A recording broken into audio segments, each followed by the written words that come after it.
Na naši spletni strani je dobil zelo presenetljivo velik odziv talent Nekromant, pa me zanima tvoja ocena njegovega dela, mogoče to, kar si do zdaj slišal. Ja, mi smo, se pravim, jaz sem z njegovim partnerjem tudi smatrao, sem že kontaktiral, da bi, se pravim, jaz hočem Fantoma na ta način hočem pomagati, to, kar sem tudi že prej rekel, da ne padajo v roke ene, se pravim, te zabavne industrije, ki te lahko raztrga, če nisi izkušen.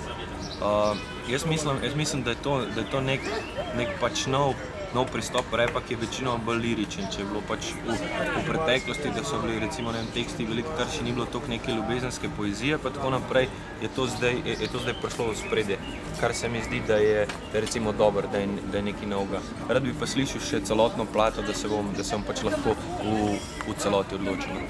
Pa beatboxanje, tega je bilo tudi kar nekaj.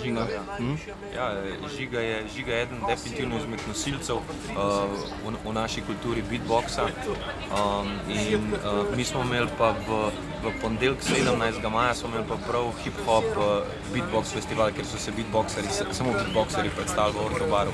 Njih je prišlo 13-14 in moram priznati, da sem bil tudi z ostalimi zelo presenečen in navdušen. En Čiča iz Ptuja res trga, tako da beatbox scena je pri nas definitivno živa in se lahko tudi primerja z evropsko in svetovno 100%.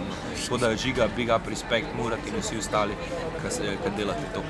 Hip-hop elementi v plesu so bili pa itak že do zdaj zelo na velikem nivoju, ne? Ja, to je treba, se pravim, če se gremo to zdaj pogovarjati, je mečkam bolj kompleksno, ne. Sam ples, kot ga pojmujemo hip-hop danes, je v bistvu nek izrodek, kjer ga v originalu hip-hopa ne maramo toliko, zaradi tega, ker originalni je b-boying, ne. In se pravi breakanje. Hip-hop je pa tak ples postal, da se vzame od vsega nekaj in to je to, ne. Tako da original je breakanje, ampak okej, tudi hip-hop je načeloma v redu, če pozna svojo tradicijo in pozna svoje korenine.